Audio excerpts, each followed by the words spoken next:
नमस्कार दोस्तों, आपका स्वागत है हमारे चैनल द रियल ह्यूमन पे। आज मैं आपको एक ऐसे ब्राह्मण के बारे में बताने जा रहा हूँ जो राजनीति, बुद्धि और कूटनीति में चाणक्य जैसा था। मैं बात कर रहा हूँ आजाद शत्रु के महामंत्री वर्षकार की। तो चलिए इस वीडियो को शुरू करते हैं। बात लगभग 490 ईसा पूर्व की है। तब मगध पर आजाद शत्रु का शासनकाल था। तब आज का वैशाली बज्जित संघ कहलाता था। विश्व की प्रजातांत्रिक व्यवस्था यही थी। मगध और बज्जित संघ बहुत ही शक्तिशाली जनपद थे। गंगा नदी दोनों जनपद की सीमा रेखा थी। उत्तर में बज्जित संघ और दक्षिण में मगध। यही बंदरगाह के पास एक पर्वत था जिसके अंचल में बहुमूल्य खनिज पदार्थ की एक खान भी थी, जिसमें दोनों जनपद का अधिकार था।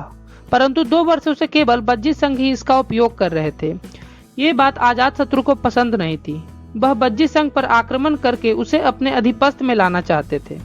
इसी उद्देश्य को पूरा करने के लिए आजाद शत्रु अपने महामंत्री वर्षकार को बुलाकर अपनी बात कही और वर्षकार को महात्मा बुद्ध के पास जाकर उपाय जानने के लिए भेजा।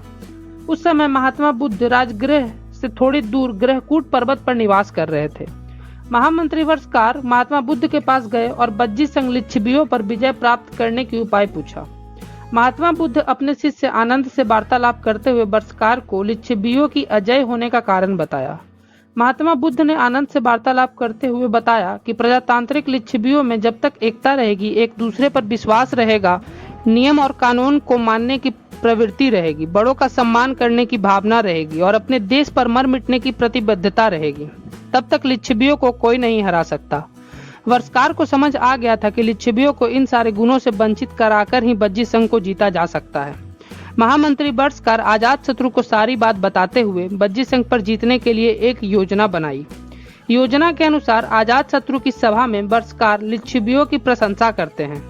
आजाद शत्रु वर्षकार पर क्रोधित होने का नाटक करते हैं।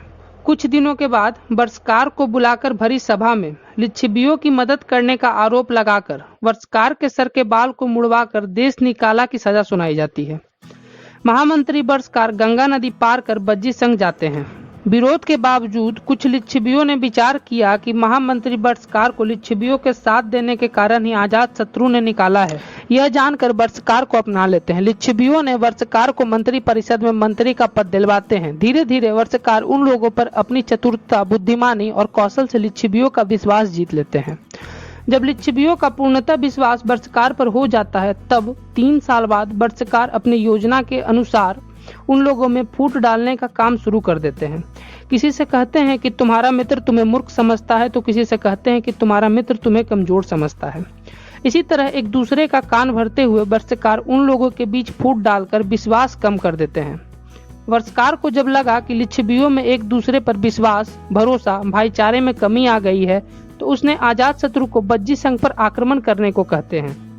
आजाद शत्रु वर्षकार की योजना के अनुसार अपनी सेना लेकर बज्जित संघ पर आक्रमण कर देते हैं। आपस में फूट होने के कारण बज्जित संघ इस आक्रमण का सामना करने में असमर्थ हो जाते हैं और आजाद शत्रु आसानी से बज्जित संघ को महामंत्री वर्षकार की बुद्धिमता, चतुरता और भेद नीति से हरा देते हैं और बज्जित संघ को मगध में सम्मिलित कर लेते हैं। एक कथन के अनुसार काशी जनपद और मल जनपद बज्जित संघ के मदद के लिए सेना के साथ आते हैं, परंतु आजाद शत्रु की सेना उन्हें हरा देती है। इस युद्ध में महाशिलाकंटक तथा रतम सलो हथियार का प्रयोग आजाद शत्रु के द्वारा किया जाता है।